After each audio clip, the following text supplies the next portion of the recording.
أعوذ بالله من الشيطان الرجيم بسم الله الرحمن الرحيم الحمد لله رب العالمين والصلاة والسلام على سيدنا محمد وعلى آله وأصحابه أجمعين وأشهد أن لا إله إلا الله وحده لا شريك له وأشهد أن سيدنا محمدا عبد الله ورسوله اللهم افتح علينا فتوح العارفين ووفقنا توفيق الصالحين وانفعنا اللهم بالقرآن والذكر الحكيم اللهم علمنا ما ينفعنا وانفعنا بما علمتنا وزدنا من فضلك علما وتعليما يقربنا منك برحمتك يا أرحم الراحمين اللهم لا سهل إلا ما جعلته سهلا وأنت يا حي يا قيوم تجعل الحزن إذا شئت سهلا سهلا اللهم أعزنا من شرور أنفسنا ومن سيئات أعمالنا وأصلح لنا شأننا كله لا إله إلا أنت نستغفرك ونتوب إليك ولا حول ولا قوة إلا بالله العلي العظيم وصلى الله تعالى على سيدنا محمد وعلى آله وأصحابه أجمعين آمين آمين أما بعد. My dear Munis, my dear brothers and sisters, Assalamu alaikum wa rahmatullahi wa barakatuhu. May the peace and blessings of God Almighty be with each and every one of you. And welcome once again to our daily live stream broadcast during this coronavirus pandemic. This is a session, a majlis of dhikr and dua for us to where we pray to Allah subhanahu wa ta'ala, beg Allah subhanahu wa ta'ala for His protection, to keep us safe, protect us from coronavirus, COVID-19, all of us, all the Muris, their families, their loved ones. May Allah subhanahu wa ta'ala keep us in the shade of His mercy. We're continuing today with this broadcast, which we're doing starting at 7 p.m. Every day, Toronto time, and coming to you from the Islamic Forum of Canada, or Masjid, or Zawi, or International Zawi, or Tariqa. And I want to thank all of you for joining in our broadcast today, and we welcome all of you from the Greater Toronto area, from other cities across Canada, from other countries. May Allah subhanahu wa ta'ala bless all of you for joining us today and every day for this daily broadcast that we are doing, inshallah. Today, we have our recitation of Qur'an, Surah Fatiha, Surah Yasin, and then our dhikr, the the foundation of dhikr of this spiritual path, Allah subhanahu wa ta'ala, and then several other dhikr for protection from coronavirus, inshallah. I also want to remind you to visit the various internet links, our social media pages, so that you can subscribe and benefit from the information that we have there for you. The YouTube link, youtube.com/Shaykh Faisal, and next to the subscribe button to click on the bell icon and select all for notifications, so then you will be notified of whatever we are broadcasting or uploading on our YouTube channel. So please do so and tell others to do so as well. Then our Facebook page, where we share all the different posts every day with the information that we mention on our program or our daily broadcast. The dua that we are mentioning and the dhikr to recite, all of it is posted on the Facebook page, and the link is www.facebook.com/Shaykh Faisal. So please go to the Facebook page and do 5 things. Like the page, follow the page, turn on notification for the page, those 3 things. And with respect to the post on the page, like the post and share the post with all your friends, inshallah. And then we have our podcast channel. where we have audio lectures for you to listen to, including the various Dhikr, including the various recitation of Qur'an, and so on. The link is www.anchor.fm. That's Anchor, ANCHOR dot F as in Frank, M as in Mary, FM, / Shaykh Faisal. So please go there, subscribe to that channel. For those of you on Twitter, we have our Twitter page, twitter.com / Shaykh Faisal. For those of you on Instagram, we have our Instagram page, instagram.com / Shaykh Faisal. These are some of the social media pages that we have. That I want to tell you at the beginning of our broadcast today. So, once again, we thank all of you for joining us today. And finally, I want to request you to tell everyone, your family members, relatives, and friends about the daily broadcast so they can join us as well. So, during the 10 minutes or so when we'll be taking a break from our group today, use that time to call everyone you know and share the link with them so they can join our broadcast. May Allah subhanahu wa ta'ala bless you. May Allah subhanahu wa ta'ala accept this work that we are doing. May Allah subhanahu wa ta'ala help us to do more, grant us tawfiq and kubul and ziyarah so we can do more and more to share this message of Allah subhanahu wa ta'ala, this message of love of the Prophet sallallahu alaihi wasallam with everyone. Shukran, jazakum khairan. And now we will proceed with our Quran recitation and continue with our dhikr. Assalamu.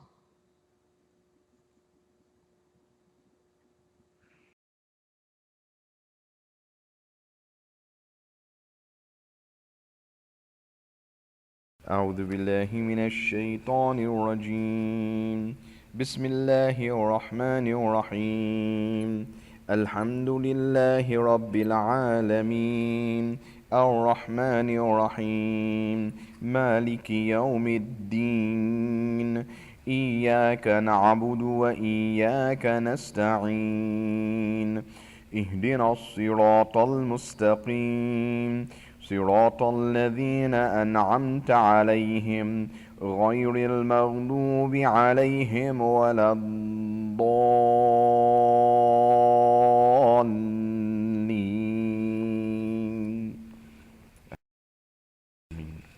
بسم الله الرحمن الرحيم.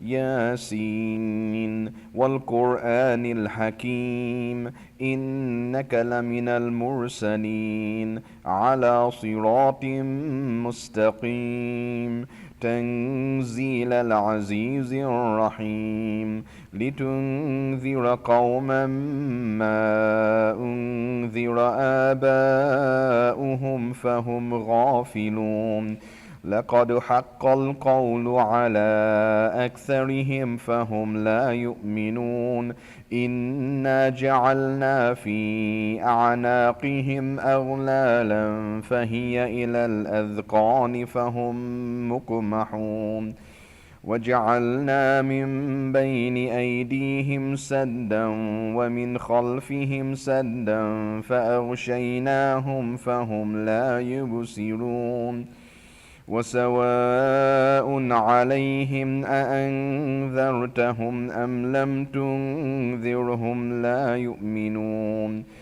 إنما تنذر من اتبع الذكر وخشي الرحمن بالغيب فبشره بمغفرة وأجر كريم إنا نحن نحيي الموتى ونكتب ما قدموا وآثارهم وكل شيء أحصيناه في إمام مبين واضرب لهم مثلا أصحاب القرية إذ جاءها المرسلون إذ أرسلنا إليهم 2 فكذبوهما فعززنا بثالث فقالوا إنا إليكم مرسلون قالوا ما أنتم إلا بشر مثلنا وما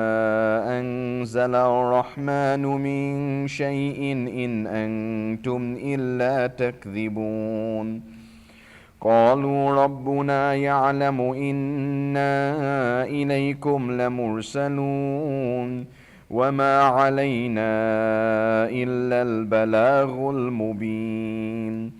قالوا إنا تطيرنا بكم لئن لم تنتهوا لنرجمنكم وليمسنكم منا عذاب أليم. قالوا طائركم معكم أئن ذكرتم بل أنتم قوم مسرفون. وجاء من أقصى المدينة رجل يسعى قال يا قوم اتبعوا المرسلين اتبعوا من لا يسألكم أجرا وهم مهتدون. وما لي لا أعبد الذي فطرني وإليه ترجعون. أأتخذ من دونه آلهة إن يردني الرحمن بضر لا تغن عني شفاعتهم شيئا ولا ينقذون. إني إذا لفي ضلال مبين. إني آمنت بربكم فاسمعون. قيل ادخل الجنة قال يا ليت قومي يعلمون بما غفر لي ربي وجعلني من المكرمين. وما أنزلنا على قومه من بعده من جند من السماء وما كنا منزلين. إن كانت إلا صيحة واحدة فإذا هم خامدون. يا حسرة على العباد ما يأتيهم من رسول إلا كانوا به يستهزئون.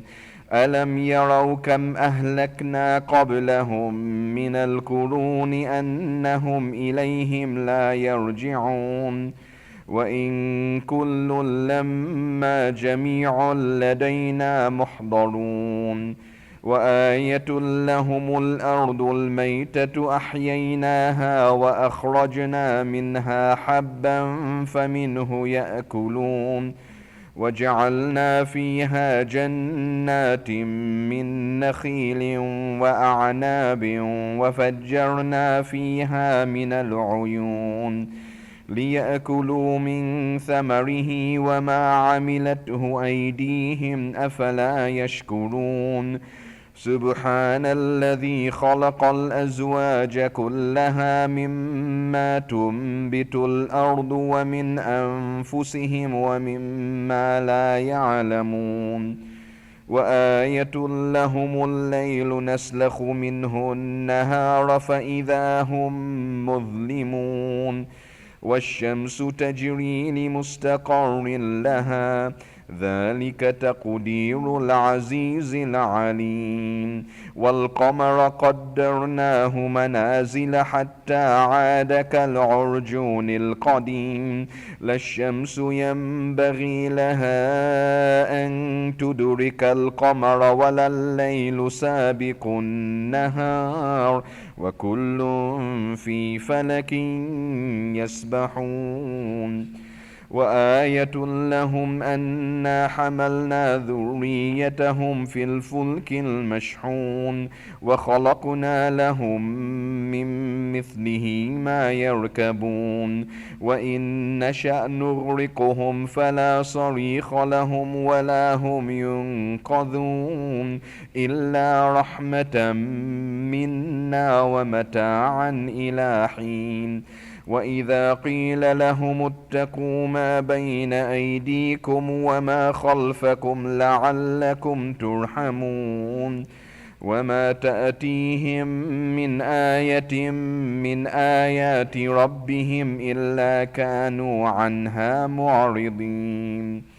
وإذا قيل لهم أنفقوا مما رزقكم الله قال الذين كفروا للذين آمنوا أنطعم من لو يشاء الله أطعمه إن أنتم إلا في ضلال مبين ويقولون متى هذا الوعد إن كنتم صادقين ما ينذرون إلا صيحة واحدة تأخذهم وهم يخصمون فلا يستطيعون توصية ولا إلى أهلهم يرجعون ونفخ في السور فإذا هم من الأجداث إلى ربهم ينسلون قالوا يا ويلنا من بعثنا من مرقدنا هذا ما وعد الرحمن وصدق المرسلون إن كانت إلا صيحة واحدة فإذا هم جميع لدينا محضرون فاليوم لا تظلم نفس شيئا ولا تجزون إلا ما كنتم تعملون إن أصحاب الجنة اليوم في شغل فاكهون هم وأزواجهم في ظلال على الأرائك متكئون لهم فيها فاكهة ولهم ما يدعون سلام قولا من رب رحيم وامتازوا اليوم أيها المجرمون ألم أعهد إليكم يا بني آدم ألا تعبدوا الشيطان إنه لكم عدو مبين وأن اعبدوني هذا صراط مستقيم ولقد أضل منكم جبلا كثيرا أفلم تكونوا تعقلون هذه جهنم التي كنتم توعدون اصلوها اليوم بما كنتم تكفرون اليوم نختم على أفواههم وتكلمنا أيديهم وتشهد أرجلهم بما كانوا يكسبون ولو نشاء لطمسنا على أعينهم فاستبقوا الصراط فأنى يبصرون ولو نشاء لمسخناهم على مكانتهم فما استطاعوا مضيا ولا يرجعون ومن نعمره ننكسه في الخلق أفلا يعقلون وما علمناه الشعر وما ينبغي له إن هو إلا ذكر وقرآن مبين لينذر من كان حيا ويحق القول على الكافرين أولم يروا أنا خلقنا لهم مما عملت أيدينا أنعاما فهم لها مالكون وذللناها لهم فمنها ركوبهم ومنها يأكلون ولهم فيها منافع ومشارب أفلا يشكرون واتخذوا من دون الله آلهة لعلهم ينصرون لا يستطيعون نصرهم وهم لهم جند محضرون فلا يحزنك قولهم